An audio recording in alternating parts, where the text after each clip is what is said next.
राधिकायै सदालये कृष्णाय कृष्ण भक्ताय तद्भक्ताय नमो नमः। नमो महावदन्याय कृष्ण प्रेम प्रदायते कृष्णाय कृष्ण चैतन्य नामने गौतस्वे नमः। जयतां सुत पंगुर्मम मंद मतिर्गति मत्सर्वस्पदाम्बुजो श्री राधा मदन मोहन। भक्त्या विहीनाय अपराध लक्ष्य क्षिप्तस्य कामादितरंग मध्ये कृपामयी तं शरणं प्रपन्न वृन्दे नमस्ते चरणारविन्दम्।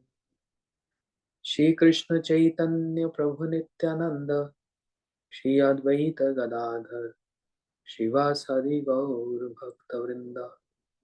सभी लोग बोलो हरे कृष्णा कृष्ण कृष्ण हरे हरे हरे राम राम राम हरे हरे। श्री वेणु गीत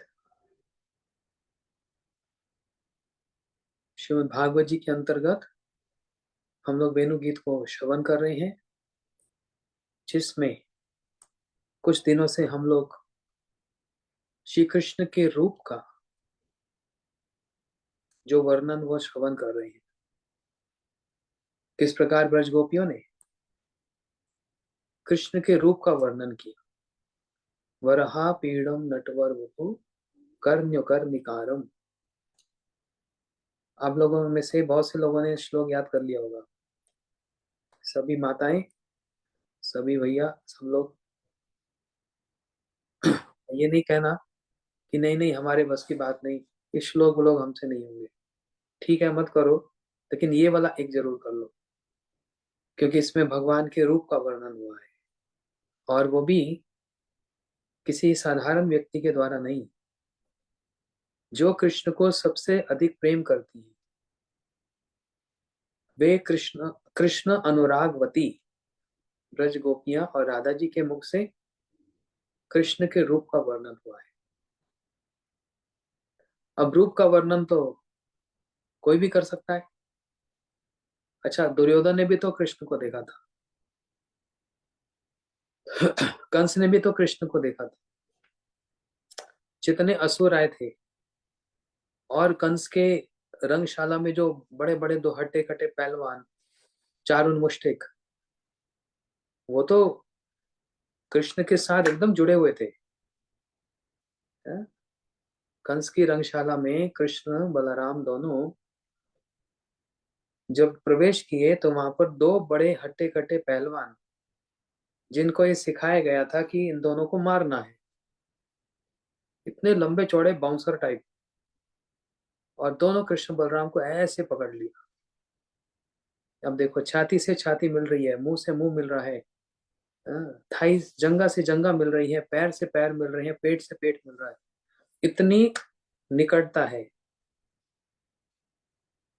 लेकिन भावों की कितनी दूरी है। उनकी इच्छा क्या है?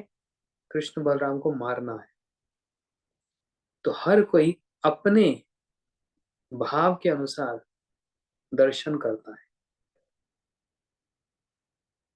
और उस दर्शन में भी ऐसा होता है, जैसे हमारे गुरुजी बोलते थे, कोई नीले रंग का चश्मा पहनेगा तो उसको सब नीला दिखता है, कोई पीले रंग का चश्मा पहनेगा तो उसको सब पीला दिखेगा।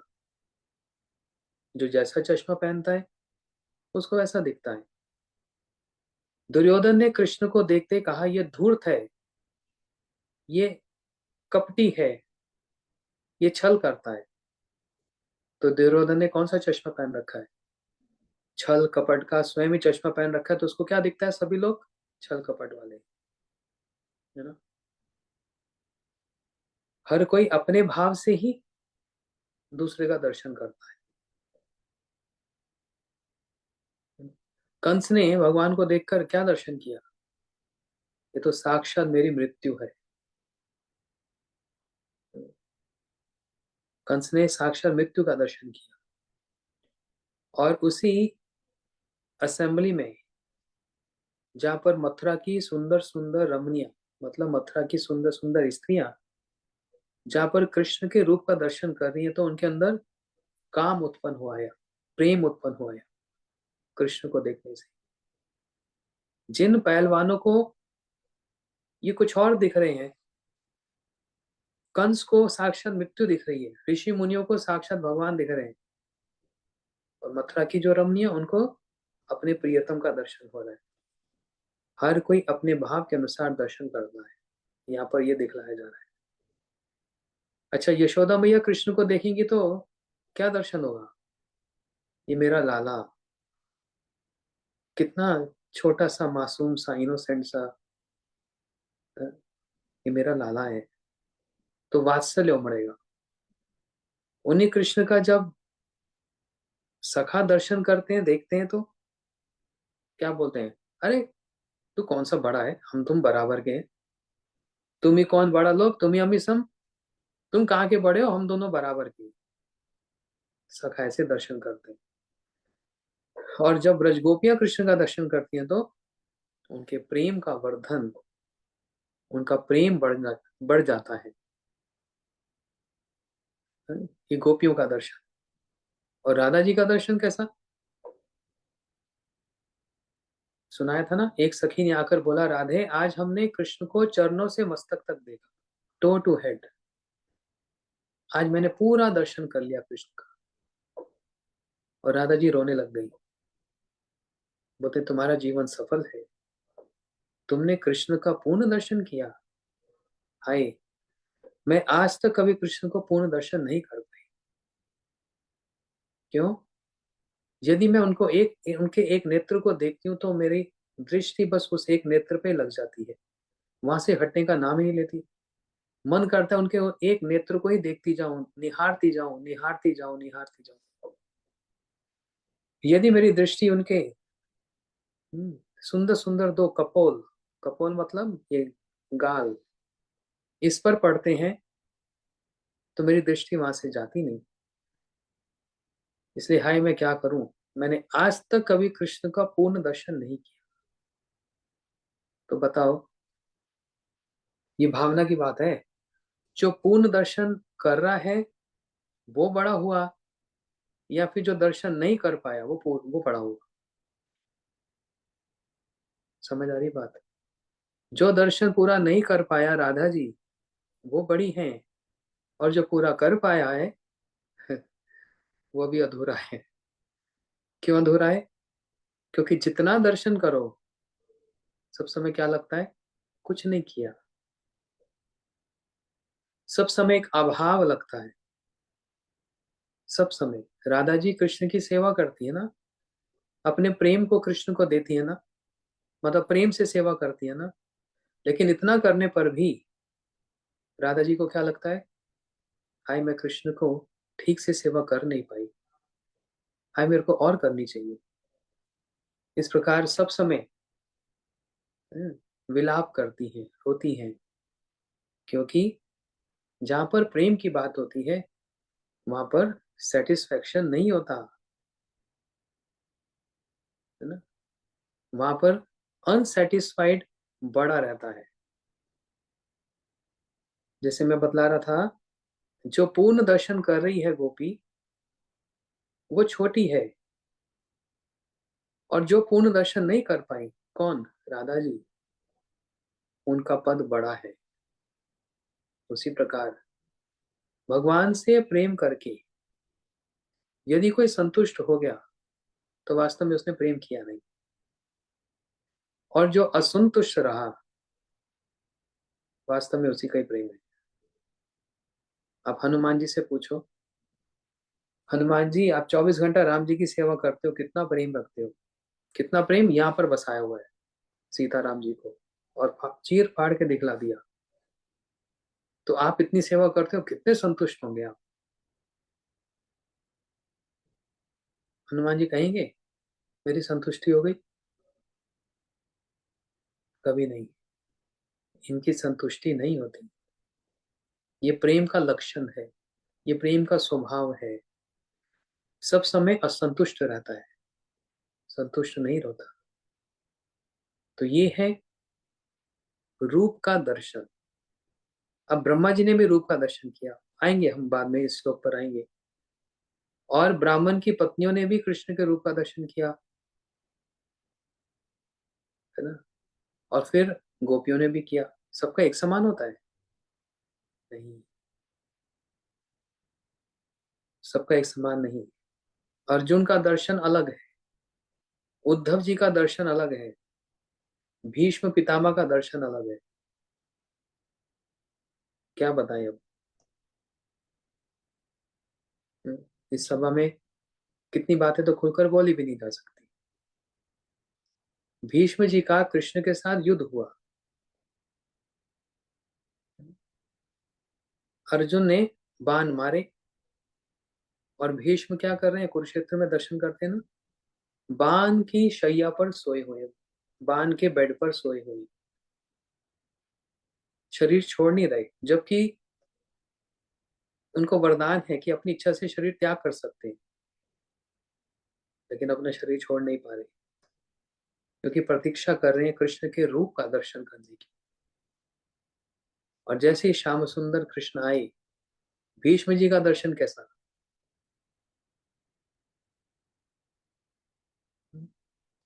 अच्छा, अगर अर्जुन इतना प्रेम करता है भीष्म जी से, इतने बाण मारे, पूरा छीन भिन कर दिया और खून निकल रहा है कि नहीं। इसलिए लोग कहते हैं कि अर्जुन भीष्म से प्रेम नहीं करते थे, नहीं तो मारते क्यों अपने पितामह को। ये तो ऊपर ऊपर की बात है, अंदर की बात तो कहना मुश्किल है सबके सामने, है ना? सबके सामने वो कहना भी मुश्किल है कि वो क्या है वास्तव में। फिर कभी बतलाएंगे, इसको बड़े ध्यान से संभाल कर बोलना पड़ता है, क्योंकि ये बड़ी रसिक बातें हैं, ये कोई साधारण बातें नहीं है।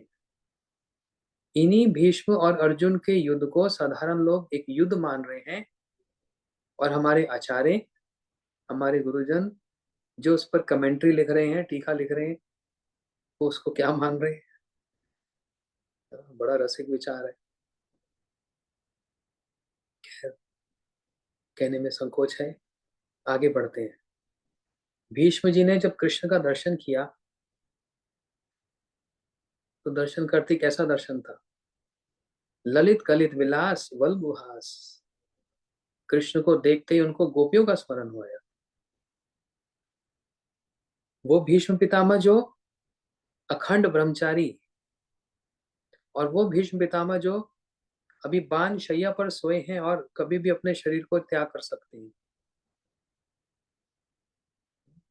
वो भीष्म जी आज कृष्ण को देखकर वास्तव में गोपियों की दृष्टि से कृष्ण का दर्शन कर। इस बात को समझना, मैं क्या बोला। एक होता है अपनी आंखों से देखना, एक होता है किसी और की आंखों से देखना। जैसे कोई उदाहरण, कोई भी एक उदाहरण ले लो, एग्जाम्पल ले लो। आप बड़े सुंदर हैं, तो दूसरा व्यक्ति कहेगा नहीं नहीं, मैं थोड़ा सुंदर हूँ, और लोग बहुत सुंदर हैं, आप सुंदर हैं। तो बोलने वाले का जवाब क्या होता है, मेरे नेत्रों से देखो। आप अपने नेत्रों से देख रहे हो तो आपको लग रहा है आप सुंदर नहीं है। आप मेरे नेत्रों से देखो, तो पता लगेगा आप कितने सुंदर हैं। क्या शरीर सुंदर है? नहीं, सिर्फ शरीर सुंदर नहीं होता, वो तो ढल जाएगा। आप 2 दिन इसको कुछ मत खिलाओ, 4 दिन मत सुलाओ, फीका पड़ने लग जाता है। धूप में बाहर जाओ तो काला पड़ जाएगा, बोले अब तो ज्यादा सुंदर रहा नहीं, काला हो गया धूप में। तो धूप में छाता लेके जाते हैं।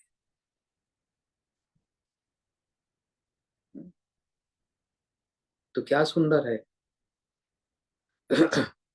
शरीर पे ध्यान नहीं, विचार, स्वभाव, गुणों से सौंदर्य बढ़ता है। गुणों से, गुण ही वास्तव में सुंदरता बढ़ाने वाले होते हैं। जिसने गुण देखा वास्तव में उसने ही सौंदर्य को देखा। और जिसने रूप का सौंदर्य देखा वो थोड़े दिन में फिर वो रूप फीका पड़ जाता है, लेकिन गुण फीका नहीं पड़ता। गुण तो और चमकता है और चमकता है और चमकता है। गुण कभी फीका नहीं पड़ता, रूप फीका पड़ जाता है। गुण एक सोने की तरह है, उसको जितना तपाओ वो उतना हम्म, सुंदर, उज्जवल, उतना चमक जाता है वो। इसलिए गुण समाप्त नहीं होते, रूप फीका पड़ने लगता है। लेकिन जहां पर, ये तो साधारण हम आपकी बात है, लेकिन जहां पर भगवान की बात आती है, जितने ही रूपवान हैं उतने ही गुणवान हैं। हमारे रूप और गुणों में बहुत अंतर आता है, लेकिन भगवान का रूप कैसा है? सच्चिदानंदमय, ट्रांसडेंटल, वही संसार का नहीं है। इसलिए उनका रूप बढ़ता जाता है, बढ़ता जाता है, बढ़ता जाता है, और गुण लीलाओं के द्वारा वो भी बढ़ते चले जाते हैं। तो रूप और गुण दोनों ही वृद्धि को प्राप्त होते हैं, मतलब बढ़ जाते हैं। तो कहा सबका देखना कृष्ण को, जैसे ही भीष्म जी ने कृष्ण को देखा तो क्या याद आया? भागवत जी के फर्स्ट कैंटो में, ललित गलित विलास वल गुहास। भीष्म जी को गोपियों का स्मरण हो गया। हाय, जब कृष्ण रास लीला के बीच में से अंतर ध्यान हो गए थे ना, रास अभी आरंभ नहीं हुआ, कृष्ण वहां से गायब हो गए, डिसअपियर हो गए। उस समय गोपियां कैसे आपको स्मरण करते करते, आपके हाव भाव, आपकी चाल, आपकी मुस्कान, आपके बात करने का ढंग, ये सारी चीजों को नकल कर रही थी, इमिटेट कर रही थी। मैं उन गोपियों का, मैं उस रूप का स्मरण करता हूँ। ये भीष्म जी का दर्शन है ना। कृष्ण का दर्शन राधा जी को, कृष्ण राधा जी को किस रूप से दर्शन करते हैं? बस रूप को देखकर राधा जी तो इतनी सुंदर हैं कि कृष्ण उनके सामने फीके पड़ जाते, बिल्कुल फीके पड़ जाते। लेकिन राधा जी के गुण भी कैसे, उन गुणों के आगे कृष्ण के गुण भी फीके पड़ जाते। भाई, जिसका प्रेम बड़ा होगा उसका ही गुण बड़ा है। सारी बात तो ले देकर वहीं पर ही अटक जाती है, खूंटा वहीं गड़ जाता है, प्रेम पर ही ना। कृष्ण का प्रेम छोटा है, राधा जी का प्रेम बहुत बड़ा है, क्योंकि उस प्रेम में बहुत बहुत बहुत सेक्रीफाइस है। कृष्ण का भी है, लेकिन उतना नहीं जितना राधा जी का त्याग है। और जो जितना त्याग करेगा उसका प्रेम उतना ही ऊंचा और उतना ही बड़ा होगा। इसलिए भगवान उस प्रेम के आगे राधा जी के आगे अपने मस्तक को झुकाते हैं। ये है दर्शन। अच्छा, किसी से प्रेम हो और कोई आके निंदा करे तो कैसा हो? कितना सुंदर एक ग्रंथ है, आप लोग पढ़िएगा। अगर किसी के पास होगा तो फाइल डाल देना, प्रेम संपुट। इतना सुंदर ग्रंथ, मतलब पढ़ के आनंद आ जाएगा, और ध्यान से पढ़ने वाला है, एक एक लाइन। ये आजकल इंस्टाग्राम पर इधर उधर बहुत सारे लोग कुछ रील्स डाल देते हैं ना, प्रेम इसको कहते हैं, प्रेम उसको कहते हैं, प्रेम ये है, प्रेम वो है। हर कोई अपने अपने एक्सपीरियंस से बस जो है लिख देता है। वास्तव में प्रेम क्या होता है, किससे सीखना पड़ेगा? जिसका स्वरूप ही प्रेम है, जो चरणों से, चरणों की नख से लेकर सिर के केश तक प्रेमवती, राधा जी का एक नाम है प्रेमवती। और कल एक गुरु जी की कथा सुन रहा था, गाड़ी में था, तो गुरु जी बताए थे राधा जी का एक नाम है कलावती। कलावती का मतलब क्या होता है? जिनको बहुत सारी कलाएं आती। कृष्ण है कला सिंधु, बहुत सारी कलाएं आती हैं, लेकिन राधा जी हैं कलावती। कलावती का मतलब इतनी सारी कलाएं उनके अंदर हैं, उसमें जो दक्ष हैं, एक्सपर्ट हैं। तो राधा जी जो बोल रही है वो वाली रील डालनी चाहिए इंस्टाग्राम पर या फेसबुक पर, जो वास्तव में साक्षात एम्बॉडीमेंट ऑफ प्रेम, जो प्रेम की साक्षात मूर्ति है, वो जो डिफाइन कर रही है, वो जो बता रही है प्रेम, उसके सामने तो सब फेल है। उनके सामने तो कृष्ण भी फेल है, भगवान ही फेल है। उस ग्रंथ का नाम है प्रेम संपूर्ण। गुरु जी ने बड़ा परिश्रम करके इसको लिखा। हाँ, हम लोगों ने इस पर काम किया था, तो बड़ा आनंद आया। अच्छा, पूरा ग्रंथ तो नहीं सुना रहा, लेकिन कहानी क्या है, आज तो इसी पे थोड़ा चर्चा हो जाए।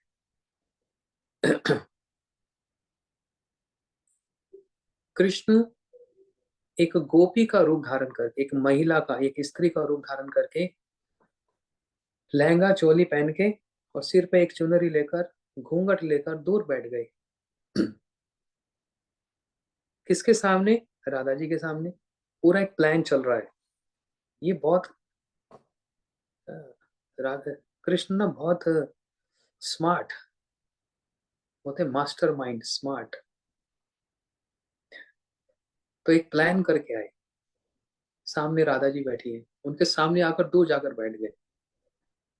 तो राधा जी ने देखा कोई एक बड़ी सुंदरी, एक बड़ा तेज निकल रहा है, एक कोई स्त्री महिला सामने बैठी है। ललिता जी को बोला, ललिता ये पूछकर तो अब ये कौन है, ये इतनी शर्मा क्यों रही है, हम तो सब स्त्रियां हैं, स्त्री थोड़ा स्त्री से शर्माती, जाओ पूछ कर आओ। तो ललिता जी कृष्ण के पास गई।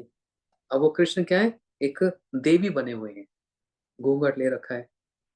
तो ललिता जी ने पूछा, तुम कौन हो, कहाँ से आई हो, अच्छा बोलती क्यों नहीं? मैं तो बहुत शॉर्ट में बता रहा हूँ, लेकिन वो पढ़ेंगे तो बड़ा आनंद आएगा। अच्छा बोलती क्यों नहीं, लज्जा रही हो? आओ आओ, मेरी राधा जी जो है, मेरी स्वामिनी, उन्होंने मेरे को भेजा है तुमको लाने के लिए। आओ, उनके सामने शर्माने की आवश्यकता नहीं, वो तो सबको बहुत प्रेम करती। तो जैसे तैसे वो तो सिर हिला दिए कृष्ण। तो राधा जी आ गई। हाँ, और कितनी सुंदर मुद्रा से राधा जी के हाथ जैसे ऐसे ठोड़ी पर लगा रहे हो। हम्म, ऐसे छूना चाह रही है, लेकिन कृष्ण छूने नहीं दे रहे। क्यों?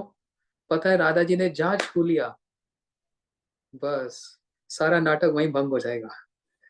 एक छोटे से स्पर्श मात्र से राधा जी के कृष्ण रह नहीं पाएंगे, सब नाटक वाटक फेल हो जाएगा वहां पर। तो ऐसे छिपा लिया अपने आप को। अच्छा देवी तुम कौन हो, स्वर्ग से आई हो? तो कृष्ण घूंघट के अंदर सिर हिलाकर, अच्छा बोलती क्यों नहीं हो, ऐसा लगता है कि तुम बड़े दुख में हो, क्या बात है हमको बताओ ना। अरे एक महिला दूसरे को बोलती है तो मन का जो भार है वो खत्म हो जाता है, समाप्त हो जाता है। तुमको देखकर मन करता है तुमको अपनी सखी बना लूं। बड़ा वात्सल्य उमड़ रहा है, बड़ा प्रेम उमड़ रहा है, बोलो ना, क्या बात है? क्या तुम्हारे जो प्रियतम है, जिनसे तुम प्रेम करती हो, उन्होंने तुमको छोड़ दिया, या फिर कुछ और बात है? राधा जी प्रश्न कर रही है। खैर बहुत लंबी कहानी है। तब कृष्ण थोड़ा सा घूंघट हटाकर, पूरा एकदम मेकअप कर रखा है देवी जैसा, कहने लगे, नहीं नहीं, मैं हूं एक स्वर्ग की देवी। अच्छा, तो यहाँ क्यों आई? मैं बड़े दुख में, बड़े कष्ट में हूँ। राधा जी ने कहा, देख तुम मुझको सब बताओ, क्या दुख और कष्ट है? तो देवी ने कहा, सुनो, मेरे को अपने लिए दुख कष्ट नहीं है, आपके लिए दुख है। राधा जी, हाँ, मेरे लिए दुख है, क्यों? बोलते, जिन जिनसे आप प्रेम करती हो ना, वास्तव में वो प्रेम करना ही नहीं आता उसको। प्रेम क्या होता है उसको पता ही नहीं है। आप क्यों उनसे इतना प्रेम करती हो? अब ये बात कौन कह रहा है? कृष्ण ही कह रहे हैं। क्या बनकर? एक देवी बनकर, वेश बदलकर, जानबूझकर उल्टी बात बोल रहे हैं, क्योंकि देखना चाह रहे हैं राधा जी के हृदय में क्या प्रेम है। तो कृष्ण जानते नहीं है? क्या कृष्ण जानते नहीं है राधा जी के हृदय में कितना प्रेम है? जानते हैं, लेकिन सुनना चाहते हैं, एक्सप्रेशन सुनना चाहते हैं। तो राधा जी ने कहा, मेरे लिए तुम इतनी उदास क्यों हो? बोलते वो प्रेम, उसको प्रेम करना नहीं आता। देखो आप सबको रुलाकर रास में से अंतर ध्यान हो गए, ओझल हो गए, आप सबको रोते हुए बिलखते हुए छोड़ दिया। ऐसा कोई होता है? आप सब लोग इतने प्रेम से अपने अपने घरों से आई, उस प्यारे की सेवा करने तो आई, लेकिन वो कैसा निकला, कितना कठोर है, उसके अंदर तो भावना ही नहीं है। हाय मेरा दिल तो फटे जा रहा है। तब राधा जी ने कहा, नहीं नहीं सखी, ऐसा मत बोलना, ऐसा मत बोलना। तुम क्या प्रेम जानोगी? तुम क्या, प्रेम क्या होता है तुम क्या जानोगी? मैं तुमको बतलाती हूँ। तब राधा जी ने जब कहना स्टार्ट किया, श्लोक नंबर 52, मैं इसको पढ़ा पहले, बहुत आनंद आता है। मैं तुमको बताती हूँ प्रेम क्या होता है। तब राधा जी प्रेम के बारे में बताने लगी कि कोई अगर कह दे कि प्रेम इतना होता है, इतना परसेंट होता है, उसको मेजर करे, वास्तव में उसको प्रेम करना नहीं आता। हाँ, प्रेम कोई मेजर करने की, नापने की वस्तु है ही नहीं। और भी बहुत कुछ बहुत कुछ बहुत कुछ राधा जी ने पूरा बोलती जा रही है उस समय, कि तुमको नहीं पता वो प्यारे श्याम सुंदर के हृदय में कितना प्रेम है हमारे लिए। वो जो अंतर ध्यान हुए उसके पीछे एक कारण था। तुम्हें क्या पता वो क्या कारण था? हाँ? जैसे हम उनसे इतना प्रेम करती हैं, वो भी हमसे बहुत प्रेम करते हैं। वो हमारे बिना नहीं रह सकते, हम उनके बिना नहीं रह सकते। ऐसा राधा जी ने बड़े सुंदर सुंदर शब्दों में, और सोचो जब राधा जी ने कहा होगा, हाँ, उनके मुंह से जैसे अमृत निकलता है, और आंखों से प्रेम की धार, आंसू निकलते हैं, है ना। आंसू तो बहुत कारणों से निकलते हैं, लेकिन प्रेम के दो आंसू किसी के आंखों से निकले तो जो छिपा हुआ अंदर प्रेम सब प्रकट हो जाता है, सब प्रकट हो जाता है। तो खैर, इस तरह से राधा जी ने बहुत सारी बातें कही। जब कही तो कृष्ण कहने लगे, वो जो स्वर्ग की देवी कहने लगी, मैं कैसे विश्वास करूं कि आप कैसे विश्वास करूं कि कृष्ण का आपसे बहुत प्रेम है? मैं तो धोखेबाज लगता है वो धोखा देता है। राधा जी ने कहा, सखी, मैं आग बन करके कृष्ण को यहाँ बुलाती हूँ, अगर तो वह यहाँ आ गए, अगर तो वह यहाँ आ गए, तो हमारा प्रेम कितना ऊंचा प्रेम है। उसी समय राधा जी ने अपने नेत्र बंद किए और पुकारने लगी, हे कृष्ण, हे कृष्ण, हे कृष्ण, हे कृष्ण। सामने कृष्ण प्रकट हुए, और राधा जी ने अब नेत्र खोले, हाँ, श्याम सुंदर यहाँ। और दोनों ने एक दूसरे को आलिंगन किया। तब राधा जी देखने लगी, अब वो देवी कहाँ गई, वो देवी कहाँ चली गई, वो स्वर्ग की देवी कहाँ गई। इस तरह से कृष्ण बहुत चालाक है, साधारण नहीं समझना। सरल से सरल भी हैं, और चतुर से चतुर भी हैं। लेकिन चतुराई क्यों करते हैं, ये सब क्यों करते हैं? राधा जी के हृदय में जो भावनाएं हैं, वो जो प्रेम के उद्गार हैं, जिनको सब समय वो छिपा कर रखती हैं, कृष्ण बार बार टटोलते हैं और उसको बाहर प्रकट करते हैं। तो ये एक दर्शन है, ये भी एक प्रकार का दर्शन है। ऐसे दर्शन की कोई लिमिट नहीं है, सबके अलग अलग भाव, अलग अलग भावनाओं से दर्शन होता है, सबका एक समान नहीं होता। ये भावना है।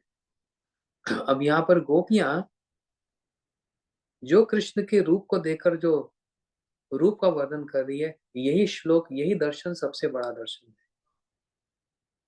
क्यों कहते हैं ना, उनके नेत्रों से देखो तो वास्तव में दर्शन होगा।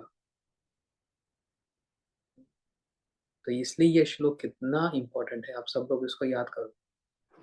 वरहा पीड़म नटवर वपो कर्ण्यो कर निकार, कर लिया ना बहुत सारे लोगों ने। इस श्लोक के अंदर हम लोगों ने बहुत कुछ सुन लिया। वरहा पीड़म नटवर वपो कर्ण्यो कर निकारम, है ना, ये सब बातें हम लोगों ने सुनी ली। विविध वेजंती स्तमालम, वरहा पीड़म नटवर वपो कर्ण्यो कर्णिकारम विविद्रवासं कनकपिशं भजन्ति समालम रंध्या वेणुधर सुधया पूर्ण गोप वृंदे।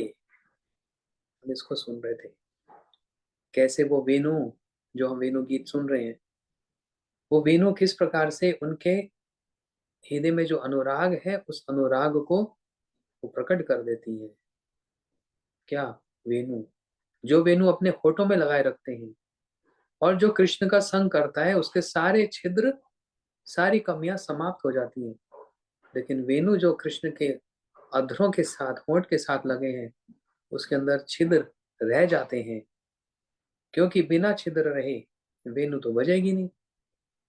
लेकिन भगवान सोच रहे हैं, कृष्ण सोच रहे हैं, मेरे साथ जो रहने वाला वो छिद्र वाला कैसे हो सकता है। इसलिए उन्होंने वेणु को सबसे बड़ा गिफ्ट दिया। वेणु को सबसे बड़ा गिफ्ट दिया। वो क्या दिया? अर्धामृत, अपने होठों का अमृत ये प्रदान किए।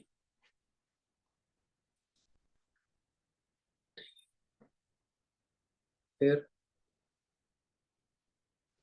कहाँ तक सुना था?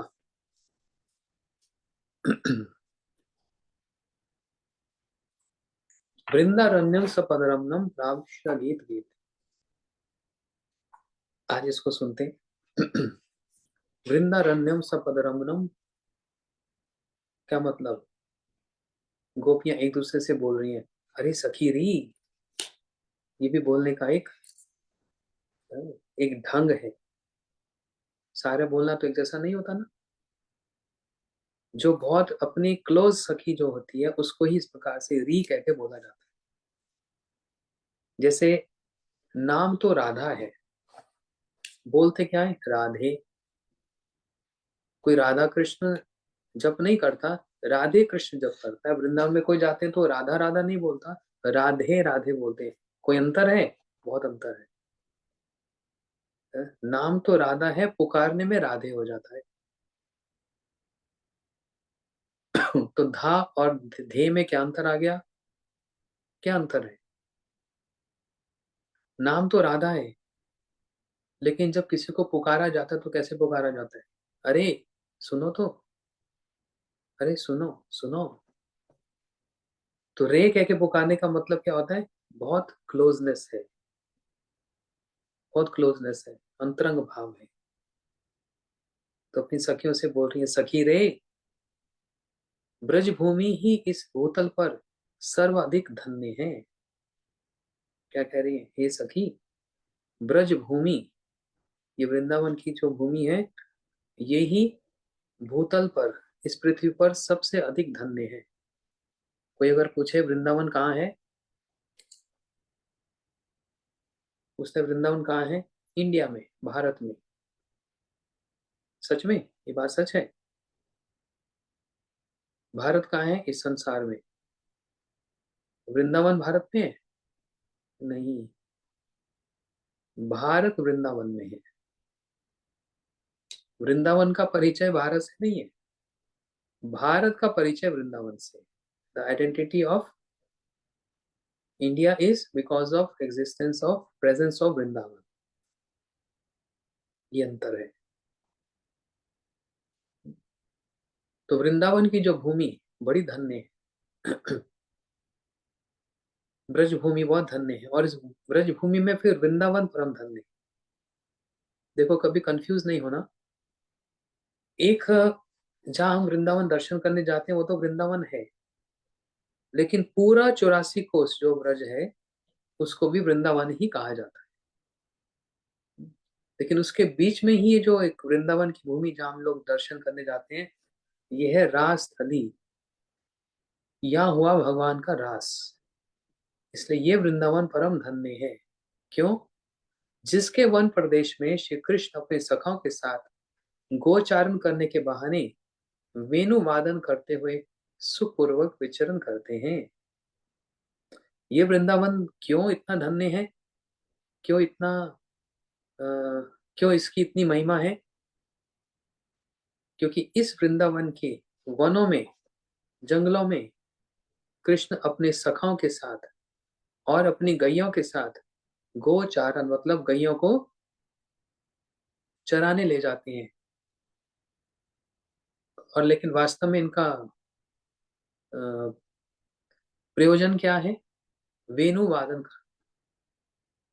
वेणु बजाते बजाते घर में बैठे बैठे बजा लो। वन में क्यों बजाते हो? घर में नहीं बजाएंगे। क्यों? वो वेणु की ध्वनि सुनते ही ब्रज गोपियां घर में कैसे आ सकती हैं? इसलिए घर में नहीं बजाएंगे। कहाँ बजाएंगे?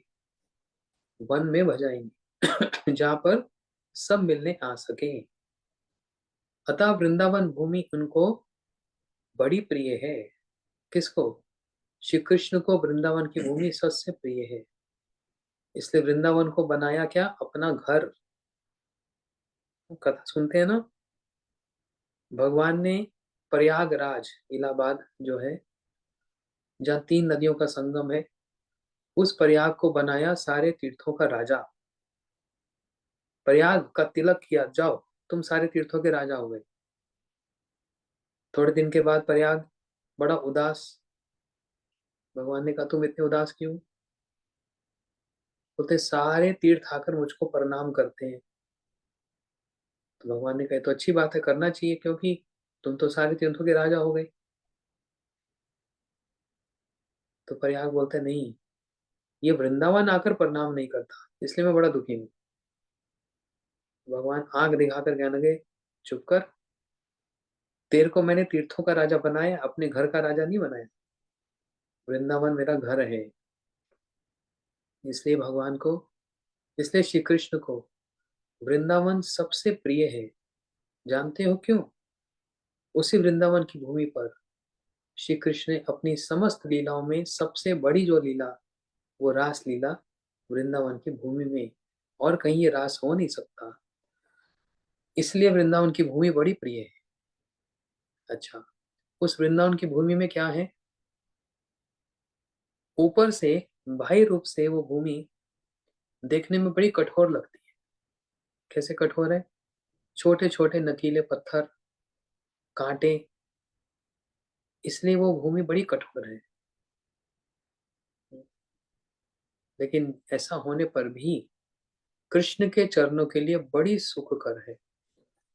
कांटे हो, पत्थर हो, लेकिन कृष्ण भगवान उस वृंदावन की भूमि में जो चलते हैं उनको वही सुख लगता है।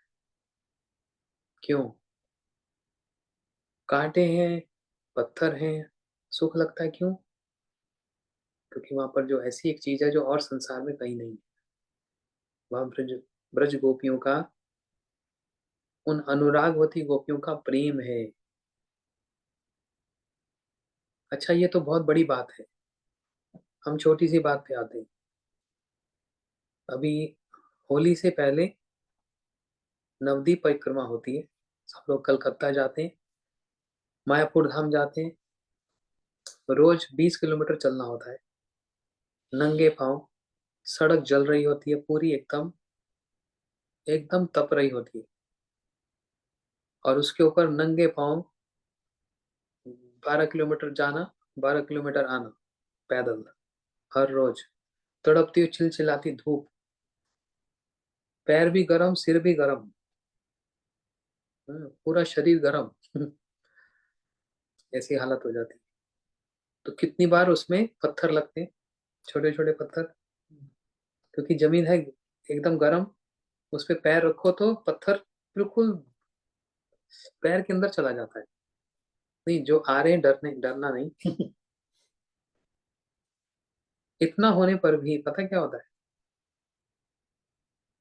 जो सोचता है मैं अब आ ही गया हूं तो चलो 5 दिन की तो बात है, 7,000 लोग हैं, 5 दिन की बात है। खाने को कभी कहाँ बैठे हैं, कभी कहाँ बैठे हैं, ऐसे सोफिस्टिकेटेड डाइनिंग टेबल तो नहीं होता, जमीन पर ही बैठकर खाना होता है, बड़ा आनंद है। अरे हर चीज का आनंद लेना चाहिए ना। सब समय आनंद वो नहीं होता, बड़ा साफ सुथरा सोफिस्टिकेटेड टेबल पे बैठकर हर चीज का है आनंद। जमीन पर बैठकर, मिट्टी में बैठे हैं, घास में बैठे हैं, आनंद लो ना हर चीज का। पहले से नाक से खोल लो, हूँ ये क्या वो क्या, हर चीज को आनंद लो। तो कहाँ खा रहे हैं, कहाँ जा रहे हैं, सारा दिन चलना है, और सुबह से 4 बजे से लेकर रात को 11 बजे तक बिजी शेड्यूल है। एक व्यक्ति आता है ना, बोलता है चलो अब आ गए हैं, 6 दिन की बात है, अब क्या वापस जाना, अगली बार नहीं। बहुत परेशानी है। एक तो ये चलाते बहुत है सुबह से, मतलब 3 बजे तो उठना पड़ता है, 4 बजे मंगल आरती होती है, और 5 बजे चलना शुरू करो। चलते चलते चलते 9 बजे धूप पीक पर हो जाती है, पैर जल रहे हैं, पत्थर लग रहे हैं, कांटे लग रहे हैं, चले जा रहे हैं, चले जा रहे हैं, चले जा रहे हैं। 3 बजे लौट कर आओ, प्रसाद पाओ और थोड़ा सा रेस्ट करो, और फिर 5 बजे कथा स्टार्ट। और वो कथा 8-9 बजे तक चलती। प्रसाद पाके सो जाओ, क्योंकि फिर सुबह 3 बजे उठना है। ये 7 दिन तो बड़े बड़े इंटेंस हैं। तो बड़े लोगों को सुना मैंने, बहुत लोगों को सुना। अब दोबारा नहीं आऊंगा, लास्ट, फर्स्ट एंड लास्ट। बहुत अच्छा एक्सपीरियंस हुआ। धन्यवाद आपके बुलाने का, धाम बड़ा अच्छा है, ये है। क्या होता है, सोच कर जाता है दोबारा नहीं आऊंगा, और जब अनाउंसमेंट होती है ना अगले साल, जैसे अभी होगी 8 मार्च से लेकर 14 मार्च तक, हाँ, और ये बुकिंग खुलेगी, सबसे पहले वो बुक कराता है। जो कब बोल रहा था दोबारा नहीं आऊंगा, वो बार बार आता है। क्यों ऐसा, क्यों ऐसा? उस धाम का स्पर्श, उस धाम का प्रेम, और उसमें कितनी जो भक्ति मिलती है ना, उसका मुख से वर्णन नहीं किया जा सकता। किसी को बताने भी बैठो तो नहीं बता सकते कि मेरे को क्या फील हो रहा है। मैंने ऐसे कितने लोगों को देखा, दोबारा नहीं जाएंगे, दोबारा नहीं जाएंगे। पहले मेरे साथ भी ऐसा ही होता था। तो औरों की तो बात क्या बोले, क्या इतना परेशानी, इतनी गर्मी, ये वो, एसी भी नहीं है, सब नहीं, कूलर भी नहीं है, पंखे के नीचे बैठो, लेकिन मन करता है बार बार बार बार। ये एक ऐसा रस है, जो स्वाद है, जो एक बार मुंह में लग गया तो छोड़ा भी नहीं जाता, पकड़ा भी नहीं जाता। बीच में व्यक्ति लटका हुआ है, छोड़ने का मन ही नहीं करता। क्यों छोड़े ये 7 दिन, इतना आनंद आता है। ये होली, जिस दिन होली है उस दिन महाप्रभु का जन्म तिथि, उसको गौर पूर्णिमा बोलते हैं। इसका मतलब क्या, सब लोग आइए नवदीप परिक्रमा में और उसका स्वाद लीजिए। हाँ, गाड़ी में बैठना, घर में रहना और एसी में रहना, ये तो स्वाद, तो ये तो है ही है। दूसरा भी स्वाद लेकर देखो, तब कितना आनंद आएगा। तो इसलिए कृष्ण उस ब्रज भूमि में नंगे पांव चल रहे हैं, पादुका भी धारण नहीं कर रहे। पादुका धारण क्यों नहीं कर रहे, क्यों नहीं कर रहे? क्योंकि धाम की कृपा बनेगी अपने पर। कृष्ण पादुका धारण नहीं कर रहे, धाम की अच्छा अच्छा, कृपा थोड़ा। राधा जी, अच्छा अच्छा, कृष्ण से मुख्य कारण क्या, अनेक बार बोला ना, कृष्ण मन में विचार करते हैं मेरी गोपियां, मेरी गाय। गायें भी नहीं, मेरी जो गोपियां हैं वो निगाहें बिछाए बैठी हैं, अपने हृदय को बिछाए बैठी हैं, और प्रतीक्षा कर रही हैं, अभी आएंगे, अभी आएंगे, अभी आएंगे। जहां पर वो अपनी निगाहों को, अपने हृदय को बिछाए बैठी हैं, कृष्ण सोच रहे मैं क्यों, मैं कैसे वहां पर चप्पल पादुका धारण करूं, उनके प्रेम के ऊपर मैं चप्पल पहनूंगा? मेरे को तो पैर से चलना भी नहीं चाहिए। ऐसा भाव प्रकट कर रहे हैं, इसलिए पादुका नहीं धारण कर रहे। और नहीं धारण करने से कांटे लग रहे हैं, पत्थर लग रहे हैं। यहाँ पर कृष्ण का प्रेम देख लो कैसा, वहां पर राधा जी और गोपियों का देख लो कैसा। कंपैरिजन बता रहा हूँ। कृष्ण पादुका इसलिए नहीं धारण कर रहे, मेरी राधा जी निगाहें बिछाई बैठी हैं इस मार्ग पर जहां पर मैं चल कर आऊंगा। अपने हृदय को बिछाए बैठी हैं। मैं कैसे पादुका पहनकर, चप्पल पहनकर उस पर चलूं, कैसे? मैं तो नहीं कर सकता। ये कृष्ण का प्रेम। दूसरी तरफ राधा जी का प्रेम कैसा? होती संध्या के समय में जब मिलते हैं लोग राधा कुंड पर, 3:30, ये 12:30 से 3:30 बजे, 3:30 से 6:30 बजे, मध्याह्न लीला, सॉरी, जब ये मिलते हैं सब गोपियां, राधा जी कृष्ण, तो क्या बोलती हैं राधा जी? प्यारे श्याम सुंदर, आप बिना पादुका धारण करे वृंदावन के इस कटीले मार्ग से चलते हो, जहाँ कांटे और पत्थर हो। कितना दर्द होता है आपको समझ नहीं आता। को कृष्ण कहने लगे, लो ये कोई बात है?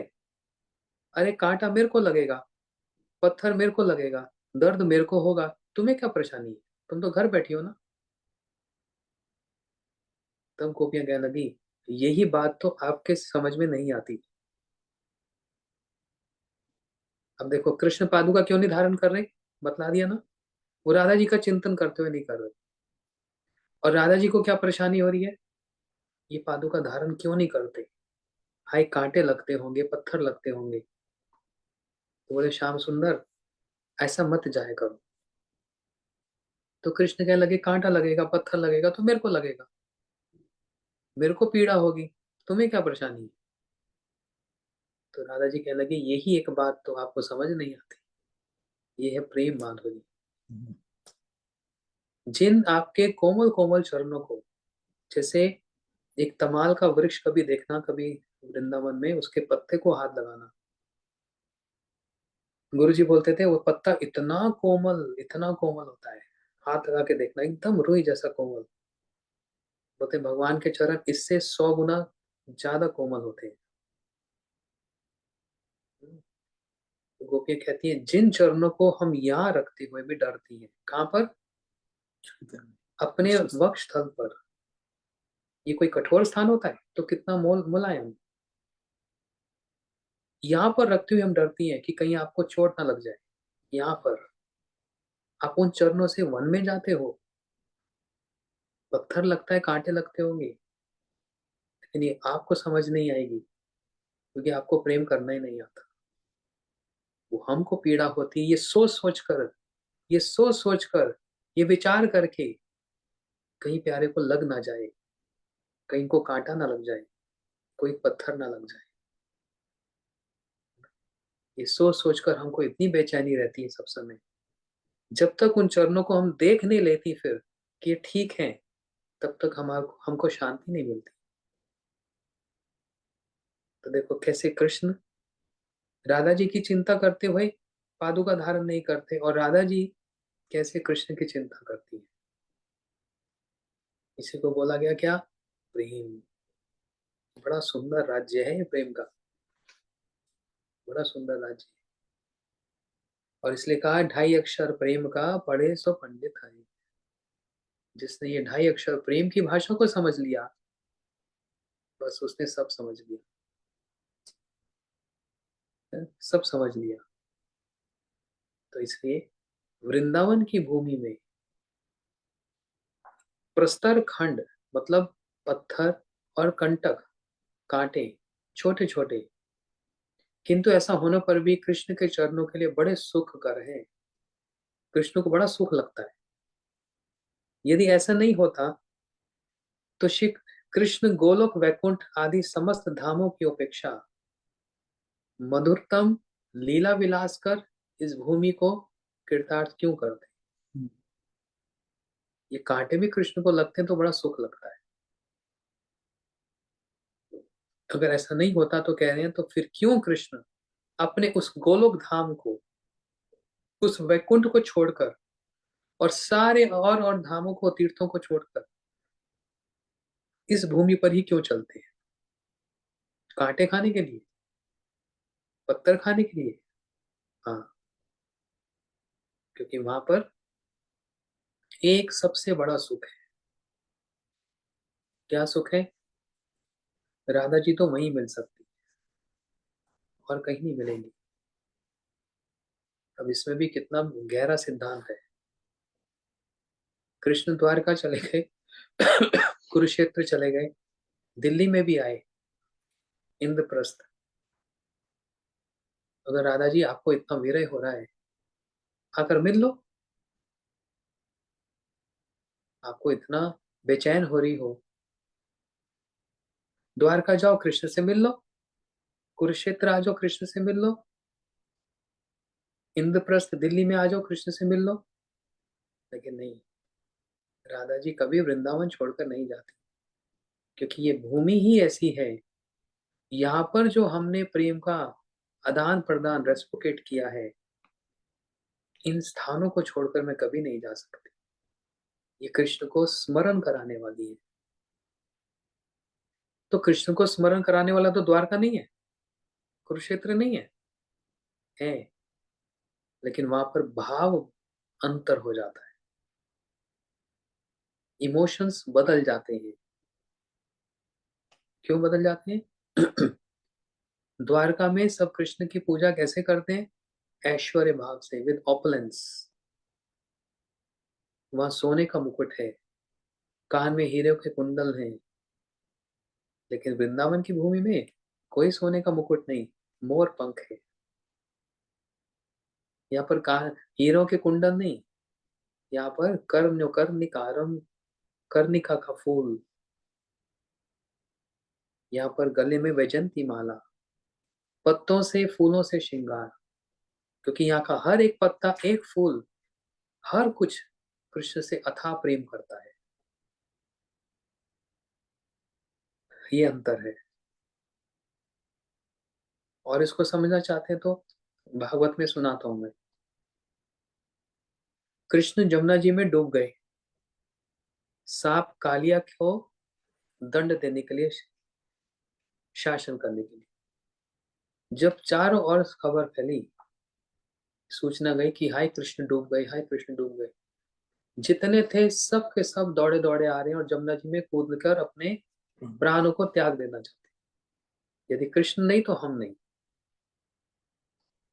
इससे पता लगता है कि उनका प्रेम कहाँ अटका पड़ा है। सबका प्रेम कृष्ण में अटका पड़ा है। लेकिन वही कृष्ण द्वारका में जब जाते हैं, जामवन जी की गुफा, जामवन जी एक जो भालू है, जामवन जी की गुफा में कृष्ण अंदर चले गए। और जितने उनके साथ द्वारका वाले थे, गुफा के बाहर ही खड़े रह गए 27 दिन तक। गुफा के बाहर खड़े होकर प्रतीक्षा। सब चले गए, प्रतीक्षा नहीं की। सब छोड़कर चले गए कृष्ण को, ये बोलकर इनको थोड़ा कोई कुछ बिगाड़ सकता है। ये तो भगवान है, इनका कोई क्या बिगाड़ेगा। और अगर हम गुफा में गए तो पता नहीं अंदर सांप काट लेगा, कुछ और हो जाएगा। अंदर भी नहीं जा रहे। और कहा वृंदावन के लोग, वृंदावन के वासी जमुना जी में कूद रहे हैं, कूदना चाहते हैं। प्रेम प्रकट हो गया यहाँ पर। इसलिए भाव का बड़ा अंतर है। इसलिए राधा जी द्वारका में कृष्ण का दर्शन नहीं करना चाहती। इंद्रप्रस्थ, हस्तिनापुर, इन स्थानों पे नहीं दर्शन करेंगे तो कहा, वृंदावन की भूमि। भले ही वहां कांटे हों या पत्थर हों, लेकिन हर एक चीज वृंदावन में एक भावना से युक्त है। और वो भावना है कृष्ण प्रेम की भावना। ये अंतर है। इसलिए ये कारण है कृष्ण गोलोक से, वैकुंठ से भी, सब धामों को छोड़कर वृंदावन की भूमि को ही तीर्थार्थ करने क्यों आते हैं। और सभी धामों में भगवान गरुड़ आदि वाहनों के पीठ पर यह रत्न सिंहासन पर विराजमान रहते हैं और उनके श्री चरणों में एक मणि से बनी हुई पादुका विराजित होती है। द्वारका में, विशेष करके द्वारका में जो बहुत ऑपुलेंट है, बड़ा ऐश्वर्य है, वहां भगवान के वाहन वाहक कौन है, मतलब उनका उनकी गाड़ी कौन है? गरुड़। किसी की BMW, किसी की मर्सिडीज, सबकी अलग अलग गाड़ियां। हम्म। द्वारका में कृष्ण का वाहक कौन है? गरुड़ जी। और बैठते कैसे हैं? एक सोने से और रत्नों से जड़ित सिंहासन, एक राजा की तरह से बैठते हैं। चरण में पादुका, बिना पादुका के द्वारका में एक कदम नहीं चलते। और वो पादुका कैसी? मनियों से बनी हुई पादुका। कभी भी वे नंगे पांव नहीं चलते। कहाँ पर? द्वारका में। लेकिन इस वृंदावन में गैयों के छल से, मतलब गैयों का छल मतलब बहाना, कि मैं गैयों को चराने वृंदावन की जंगलों में जा रहा हूँ, ये एक बहाना है। उनके छल से उन चरणों द्वारा पैदल ही विचरण करते हैं और वृंदावन की भूमि को धन्य अति धन्य करते हैं। जब ये चलते हैं तो इनके चरणों में चिन्ह है। भगवान के चरणों में 19 प्रकार के चिन्ह हैं। राधा जी के चरणों में 19 प्रकार के चिन्ह हैं, 11 और 8, राइट एंड लेफ्ट। 19 प्रकार के चरण चिन्ह। वो 19 प्रकार के चरण चिन्ह छप जाते हैं जहां जहां कृष्ण चलते हैं, है ना। रूप गोस्वामी जी ने चरण चिन्हों को बतलाया, लेकिन मुख्य रूप से जो कॉमन, जो बड़े फेमस माने जाते हैं, वो है ध्वजा। ध्वजा मतलब फ्लैग। वज्र, वज्र मतलब थंडरबोल्ट। अंकुश, अंकुश मतलब वो एलिफेंट गॉड जो हाथी के ऊपर महावत मारता है। और कलश। ये चार बड़े फेमस, ऐसे 19 होते हैं। ये चार चरण चिन्ह जो कृष्ण के चरणों के नीचे सोल पर हैं, वो सब छप जाते हैं। ध्वज, वज्र, अंकुश और कलश। राधा जी में भी चार होते हैं, मतलब राधा जी के चरणों राधा में जी में सेम भी सब ये चार रहेंगे रहेंगे। चार रहेंगे। बाकी और थोड़ा सा इधर उधर होगा। कमल भी होता है। हम्म, मीन मतलब वो इंग्लिश वाला मीन नहीं, हिंदी वाला मीन, हम्म। मछली, ये भी होता है। लेकिन ये कॉमन चार रहेंगे रहेंगे। ध्वजा, वज्र, अंकुश और ये कलश, कलश। ये सब। ये जो चिन्ह हैं, ये वृंदावन की भूमि को सुंदर बनाते हैं।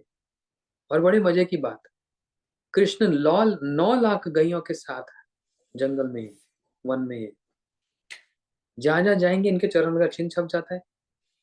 लेकिन किसी भी एक सखाओं की तो बात छोड़ो, किसी एक गैया का भी ये साहस नहीं होता कि कृष्ण के उन चरण के जो चिन्ह छप गए उसके ऊपर से चले जाना। जहां जहां चरण छपते हैं, इंप्रेस हो जाते हैं, गैया उस मार्ग से ऐसे टर्न करके चली जाती है। हिरन वहां से चले जाते हैं, खरगोश, रैबिट, वो भी ऐसे चले जाते हैं, है ना। ये जो बोलते हैं ब्रज में पशु हैं, एनिमल्स हैं, लेकिन हिंसक पशु नहीं है, वायलेंट पशु एनिमल्स नहीं है। बड़े सोबर, जिनकी बेचारों की आवाज ही नहीं है। खरगोश की आवाज सुनी कभी? रैबिट कभी सुनता है, बोलता है? कभी डियर की आवाज सुनी? नॉन वायलेंट पशु, बड़े सोबर से, इनोसेंट से, सुंदर से ये पशु चलते हैं।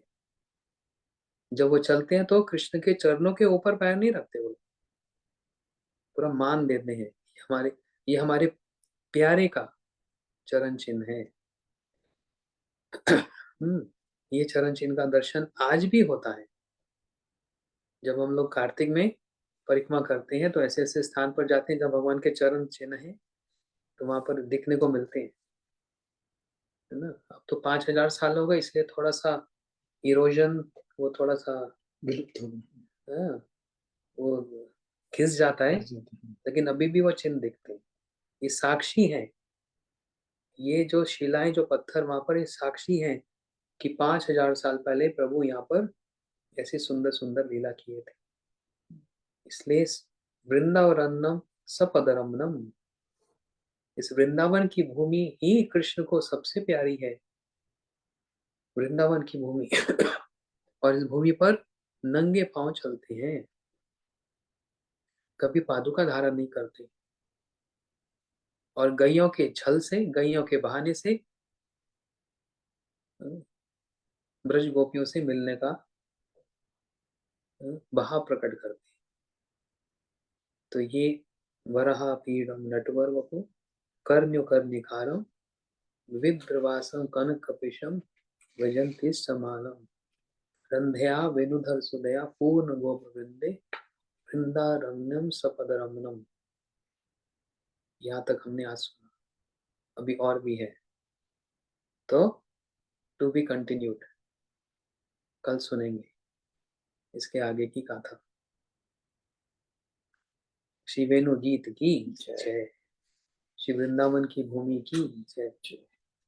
गौर प्रेमानंदे हरि हरि ओम। हरे कृष्ण।